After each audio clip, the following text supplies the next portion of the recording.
여러분 안녕하십니까? 오늘 여러분과 함께 자리하게 되어 기쁘게 생각합니다. 오늘 저는 자연 기반 솔루션을 통한 수변 공간 활용 방법이라는 주제로 발표를 할 텐데요. 몇 가지 사례도 함께 말씀을 드리도록 하겠습니다.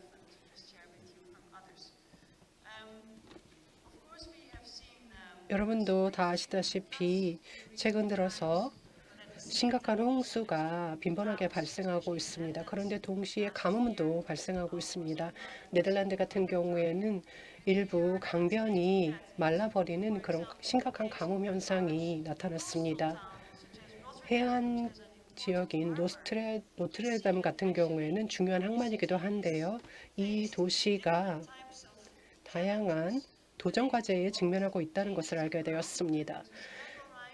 해수면 상승이라든지 아니면 염화 부분, 그리고 강우량의 증가, 기후변화로 인한 영향이죠. 그리고 강변의 배수 문제도 발생을 했습니다.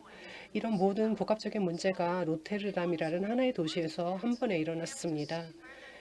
그렇다면 좀 더 큰 그림으로 이 상황을 바라봐야 할 텐데요. 그래서 저희가 좀 더 신선한 생각을 한번 해봐 줬으면 좋겠습니다. 새로운 솔루션을 도입해 보았으면 좋겠습니다. 왼쪽을 보시면 현재 상황을 보실 수가 있는데요. 전 세계 많은 지역이 이런 문제들을 겪고 있습니다.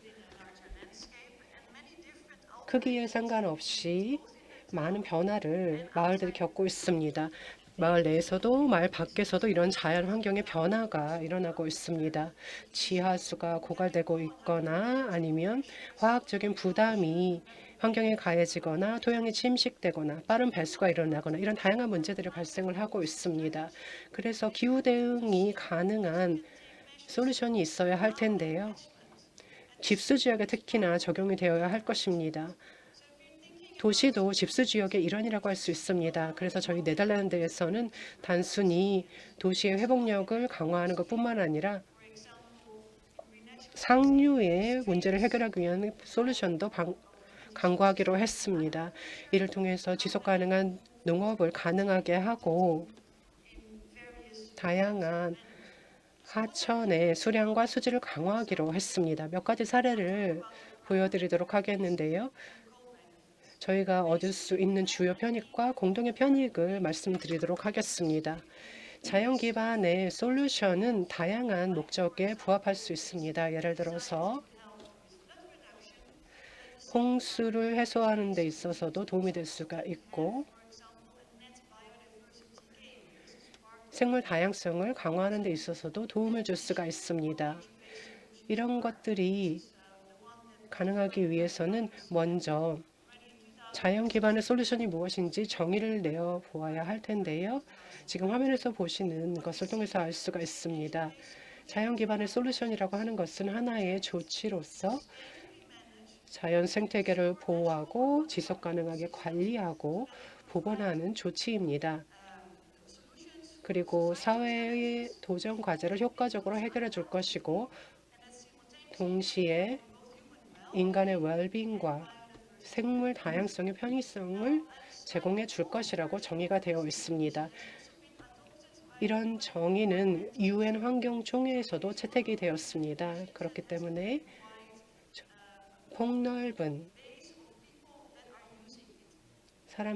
폭넓은 계층에서 사용하고 있는 정의라고 할 수 있습니다. 자연 기반의 솔루션을 이야기를 할 때 단순히 단일의 조치에만 국한돼서는 안 됩니다. 단일 조치라고 하는 것은 증거 기반의 조치를 예로 들 수 있겠고요. 하지만 여기서 그치지 않고 업스케일링을 해야 할 텐데요. 전체적인 경관을 봐야 하는 것입니다. 처음에는 작게 시작해서 경관 차원에서 이해를 하고 모델링 연구를 한다든가 과학적인 연구를 한다든가 다양한 옵션을 평가한다든가 하는 단일 조치를 취하고 거기서 시작해서 더 확대해 나가서 다양한 이해관계자들의 동참을 유도를 해야 합니다. 이렇게 단위 조치들을 모두 합쳐서 좀 더 폭넓게 실행을 해야 하는 것입니다. 이런 방법을 저희가 라인강 지류에서 한번 적용을 해 보았는데요. 약 700개의 단일 조치들을 모아다가 그중에서 이 지역에 적합한 조치들을 실시를 해 보았습니다. 그런데 이것을 저희 관계자들만 한 것은 아니고 다양한 각계각층의 이해관계자들을 함께 초빙을 해서 이런 전략을 수행을 했습니다. 이런 조치는 지난 25년간 실시가 되어 왔는데요. 1993년에 이 프로그램이 시작이 되었습니다. 당시 대대적인 홍수가 발생한 것을 계기로 이 프로그램이 실시가 되었고요. 이렇게 대규모 전략을 실행하는 데 있어서는 상당히 오랜 시간이 걸립니다. 사진을 한번 보시겠습니다. 저희가 취한 조치 중에 하나가 한강과 비교할 만한 크기의 이런 강변에 적용이 되어 있는데요. 왼쪽에 보시는 것은 저희가 이 조치와 프로그램을 실시하기 전에 찍은 사진입니다. 그리고 그 아래로 이 지역의 지도를 보실 수가 있는데요. 빨간색 동그라미를 쳐놓은 곳이 병목 지점으로서 문제가 발생했던 지역입니다. 이 병목 지점을 해결하기 위해서 저희는 제방을 좀 더 크게 했었습니다. 그래서 물의 흐름을 좀 더 원활하게 하려고 했죠. 기본적으로 여기서 범람원의 조치를 취했고 그 결과 오른쪽과 같은 결과물이 도출이 되었습니다. 이렇게 해서 홍수 관리와 또 치수가 더욱 원활하게 될 수 있었습니다. 이 설계를 할 때, 디자인을 할 때 다양한 이해관계자들이 함께 동참을 해주셨습니다. 이 지역에 살고 있는 지역 주민들도 함께 참여를 했습니다. 지역 주민의 먼저 이주가 있었습니다. 다른 곳에 거주할 곳을 정부로부터 제공을 받고 이 프로그램을 실시를 한 것인데요. 이 프로젝트를 개발하는 데만 9년이 걸렸습니다. 오전 세션에서 비슷한 사진을 이미 보여드렸는데요. 도심 내에 있는 소하천이 복원된 사진입니다. 보시다시피 사람들이 이곳을 많이 찾고자 하고 있습니다. 자연 친화적인 환경을 제공하고 있기 때문에 이 도심을 걸으면서도 쉽게 갈 수 있고 이렇게 접근성이 강화된 하천이 제공되고 있습니다. 사람들이 쾌적한 환경 속에서 쉽게 또 편안하게 휴식을 취하고 자연과 연결되어 있다는 느낌을 받을 수 있는 공간으로 거듭이 나고 있습니다. 미국에서도 살아 숨쉬는 물가, 수변 공간이라는 개념이 떠오르고 있습니다. 수변 공간을 자연 친화적으로 만들고 또 사람들이 쉽게 접근할 수 있는 공간으로 만들고 있는 것이죠. 시간이 되시면 프로그램 북을 통해서 좀 더 살펴보시면 좋을 것 같습니다. 또 중요한 것은 노트르담의 사례인데요. 제가 네덜란드에서 온 사람이기 때문에 네덜란드 사례를 좀 많이 말씀을 드리겠습니다. 노트르담은 이런 복원 과정을 거쳤습니다. 수변 공간 밑에 있었던 구조물이 이제 다시 복개가 되기도 하고 눈에 띄게 드러나게 되었습니다. 또 어류의 서식지도 복원이 됐고 곤충이라든지 전반적인 생태계가 다시 복원이 되는 과정을 거쳤습니다. 왼쪽에 도표를 한번 보시면요. 1번부터 시작을 하는데요. 다양한 하위 생물을 보실 수가 있죠. 동식물이 서식하고 있는 것을 표현한 것이고요. 여기서 생물 다양성이 늘어나게 된다면 이 먹이사슬도 개선이 됩니다. 그래서 번호대로 쭉 돌아가게 되는데요. 작은 동식물이 이 서식지에 서식을 하기 시작하고 그 다음 단계로 어류가 돌아오게 되고 그 다음으로 또 다른 어종이 돌아오게 되고 그리고 먹이사슬의 최상단에 있는 동물들 여기 보시는 조류라던가 이런 것들이 도시로 돌아오게 됩니다. 이런 동식물들을 지역 주민들은 많이 즐기고 있습니다. 새로운 자연 친화적인 경관이라고 받아들이고 있는 것이죠. 이렇게 전체적인 하천 중심의 수변공항 중심의 생태계가 살아나고 있는 것입니다. 노트르담을 또 보도록 하겠습니다. 노트르담에서도 마스터 플랜을 수립을 했는데요. 다양한 노트르담 곳곳의 공간을 이렇게 개발하고자 하는 마스터 플랜이었습니다. 노트르담은 아주 혼잡한 항만이기도 합니다. 그런데 지금 화면에서 보시는 것처럼 다양한 자연 공간이 있습니다. 이렇게 자연 경관을 건축적인 요소를 또 엔지니어링 요소를 생태학적 요소를 가미를 해서 새로운 자연 친화적인 공간으로 거듭나도록 했습니다. 이런 디자인이 적용이 될 때 다양한 솔루션을 고려할 수가 있는데요. 즉 도시 경관을 만드는 데 있어서는 다양한 기본 요소가 있습니다. 그리고 그 기본 요소 각각마다 기능이 다 다른데요. 오른쪽에 보시는 사진을 보시면 동그라미가 여러 개가 있는데요. 각각의 기능을 나타내고 있습니다. 이런 것들이 다 합쳐져서 왼쪽의 그림과 같은 전반적인 경관을 만드는 것이죠. 그리고 이런 이미지를 사용을 해서 관계자들이 좀 더 잘 목표를 이해할 수 있도록 할 수 있습니다. 좌측 상단을 보시면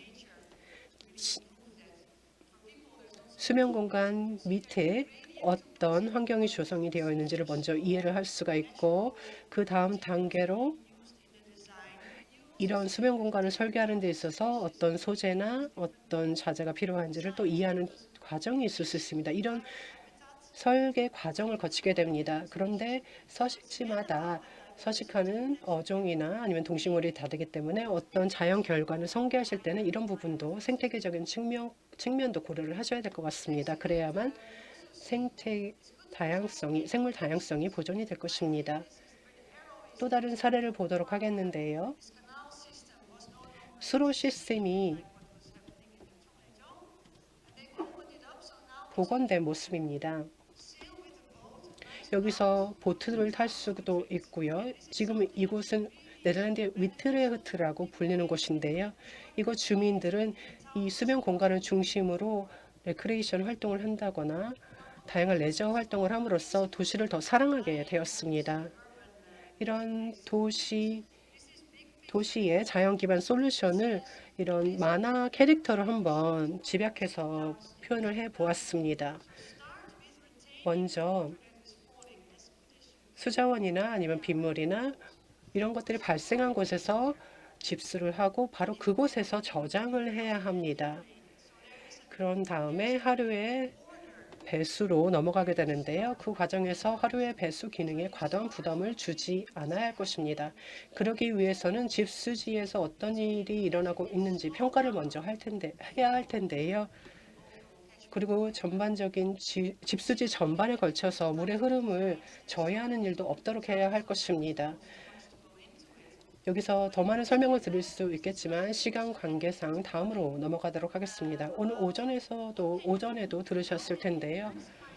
어떤 방안을 통해서 원하는 수변 감성 도시를 만들 수 있을까를 저희가 고민하고 있습니다. 디자인이나 설계면에 있어서도 다양한 옵션이 있을 수 있고 계획이 있습니다. 그리고 이 정도의 투자를 했을 때 돌아오는 이익은 어느 정도인가 이런 부분도 고려를 해야 할 것입니다. 그리고 기후변화가 심각한 문제이기 때문에 그로 인한 리스크도 감안을 해야 할 것입니다. 저희가 여기서 결정해야 할 것은 어떤 부분은 최소화하고 어떤 부분은 최대화해야 할까인데요. 먼저 최소화해야 할 부분은 기능에 과도한 부담을 주는 것은 최소화해야 합니다. 네덜란드 같은 경우에는 저희가 하천을 디자인을 할 때 배수 부분을 반드시 고려하고 이것이 토양이나 토지에 과도한 부담을 주거나 아니면 그 지역에 작물 수확이라든지 이런 농업 관련 부분에 과도한 부담을 주지는 않는지를 고려를 합니다. 그래서 농민들이 부담을 갖지는 않는지 생각을 합니다. 그리고 재정적인 메커니즘도 한번 고려해 보아야 하는데요. 어느 부분에 좀 더 많은 예산을 투입할 것인가를 우선순위화해야 한다는 것이죠.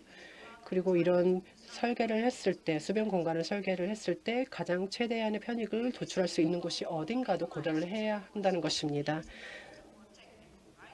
최소화해야 될 것은 홍수 범람이라든지 열 스트레스라든지 가뭄 등입니다. 반대로 최대화해야 할 것은 거주 적합성이나 도시의 재생 측면입니다. 그리고 지역 주민의 건강을 개선하는 부분도 최대화할 것입니다. 녹지에 병원이 조성이 될 수도 있습니다. 싱가포르에도 그런 예가 있거든요. 그리고 지속 가능한 경제 개발도 생각을 해봐야 합니다. 하천, 즉 수변 공간을 개선을 하고 복원을 함으로써 재정적인 부분을 생각하지 않을 수 없습니다.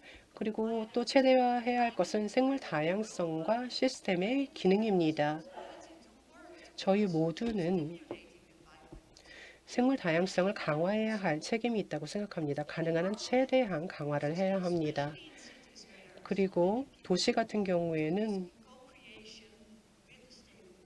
다양한 이해관계자들과 함께 협업을 해야 할 필요가 있습니다. 이 부분은 앞에서 많은 분들이 강조를 해주셨는데요. 이렇게 각 지역의 또 도시의 특징에 따라서 적용될 수 있는 솔루션도 다릅니다. 지금 보시는 것은 싱가포르인데요. 조치를 취한 전후에 달라진 모습을 보실 수가 있습니다. 여러분도 한번 보시고 어느 조치나 어느 프로젝트가 우리 도시에 맞을지 한번 생각해 보시기 바랍니다. 저는 생태학자이기 때문에 오른쪽을 더 선호하는 편입니다. 그러면 루프는 어떻게 할까요?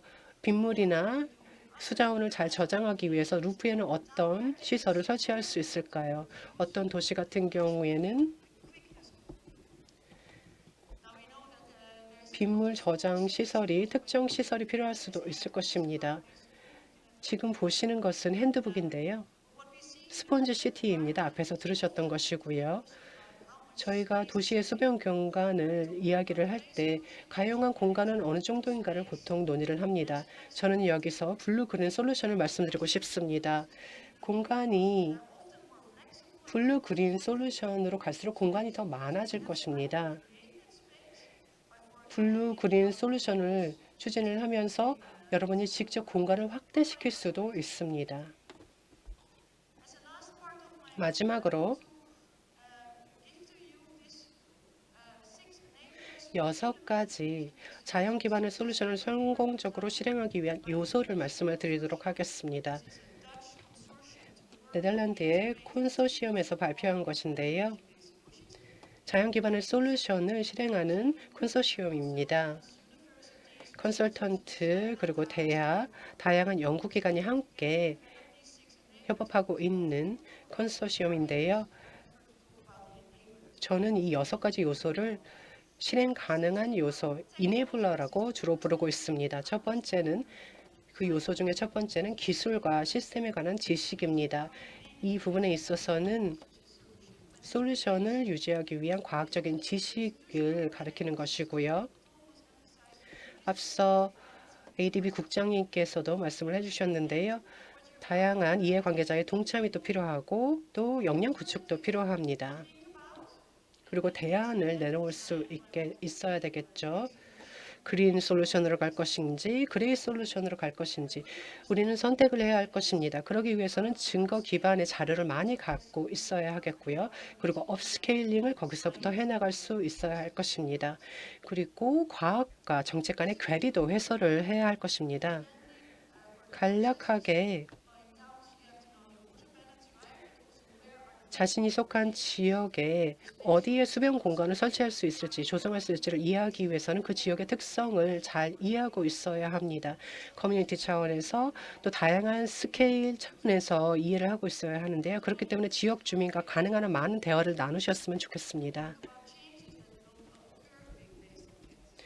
이를 바탕으로 어떤 변화가 있을지 한번 생각해 보시기 바라고요. 여기에서는 다양한 지표를 활용하실 수가 있는데요. 이 지표를 기준으로 지역 주민들과 많은 소통을 해야 합니다. 사람들이 가장 원하는 수변 공간은 무엇인가를 생각해 보아야 한다는 것이죠. 싱가포르 같은 경우에는 세로형 공원을 조성을 했습니다. 예를 들어서 또 다른 사례를 말씀드리도록 하겠는데요. 저희가 공동 설계 워크숍을 실시를 했습니다. 다양한 옵션이 있고 조치가 있는데 어떤 것을 선택할 것인가, 그리고 어느 지역에 어떤 조치와 프로그램이 가장 적합할 것인가를 이 워크숍을 통해서 함께 논의를 해 보았습니다.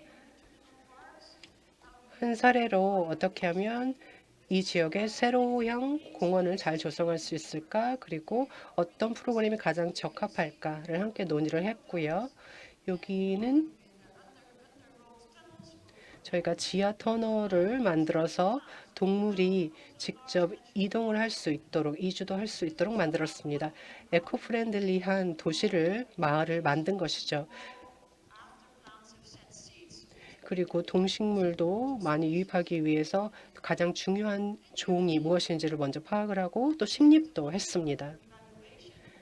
여기서 그치는 것이 아니라 이제 평가를 해야 될 것입니다. 모니터링도 해야 할 것입니다. 어떤 종이 빠르게 우리 마을로 돌아왔는가 이런 것도 살펴봐야 할 수 있어야 할 것이고요.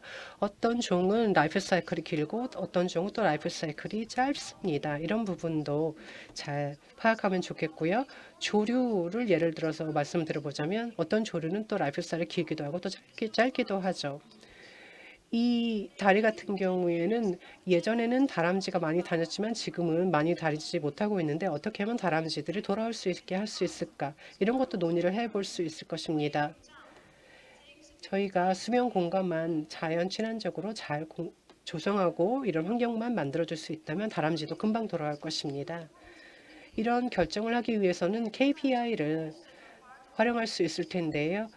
이 KPI가 자연 기반 솔루션의 가장 기본적인 요소라고도 할 수 있습니다. KPI를 사용하면 각각의 조치가 갖는 장단점을 쉽게 설명할 수 있습니다. 자, 이제 이 과정을 다 먼저 이해를 해야 하고 또 중요하게 살펴봐야 할 부분이 보리스 존슨 전 영국 총리가 하신 말씀이신데요. 먼저 제도가 마련이 되어 있어만 이런 문제가 해결될 수 있다고 말씀을 하셨습니다. 또 제 동료는 이런 말씀도 하셨습니다. 소프트한 조치가 있어야 하드한 조치를 실행할 수 있는 경우가 많다라는 말씀을 하셨습니다. 자연 기반의 솔루션을 효과적으로 실행하기 위해서는 법과 제도가 먼저 마련이 되어야 한다고 생각합니다. 비즈니스 케이스도 중요한데요. 왜냐하면 공간을 조성하기 위해서는 비용이 반드시 들기 마련이고 그 비용을 사람들이 잘 이해하고 있어야 할 것이기 때문입니다. 그리고 이 비용을 들었을 때 얻게 되는 편익이 무엇인지를 확신을 가질 수 있어야 사람들이 설득이 될 것이고 비용을 활용할 수 있을 것입니다. 즉 공동의 편익이 무엇인지를 파악하고 사람들에게 알려야 합니다. 자연 기반의 인프라는 전통적인 그레이 인프라보다 최대 50%까지 비용이 덜 들 수가 있습니다. 물론 초기 비용은 더 들 수도 있겠지만 시간이 지나면서 비용은 점점 더 줄어들게 됩니다. 하지만 시간이 걸리기 때문에 장기적인 비전이 필요합니다. 인내심도 필요하겠죠. 제가 좀 빠르게 말씀을 드리고 있는데요. 오늘 전달하고자 하는 메시지는 이렇습니다. 지역의 특색을 잘 이해해야 합니다. 모든 곳에서 동일한 방법이 적용돼서 효과를 나타낼 수 있는 것은 아닙니다. 수생 생태계별로 공간별로 솔루션은 다를 것입니다. 그래서 각 공간에 필요한 세세한 기초적인 요소들을 먼저 파악하시고 그것을 고려해서 전반적인 설계를 하셨으면 좋겠습니다. 그리고 집수나 저장이나 배수 과정을 효율적으로 실행해야 할 것입니다. 도시 지역은 집수지를 포함한 도시 지역은 상류 지역에서 발생하고 있는 현상을 잘 살펴보아야 하는데요. 이 상류 지역이 가장 큰 잠재력을 가진 지역이기 때문입니다. 한 도시나 마을의 문제를 해결하기 위해서는 특히 수변 공간과 관련된 문제를 해결하기 위해서는 상류 부분을 잘 살펴봐야 되고 전체적인 경관을 잘 고려를 해야 합니다. 모든 조치나 행동은 개발하는 데 시간이 걸립니다. 그레이 인프라나 솔루션도 시간이 많이 걸립니다. 그런데 그에 비해 자연 기반의 솔루션은 더 신속하게 문제를 해결해 줄 것입니다. 이것으로 발표를 마치겠습니다.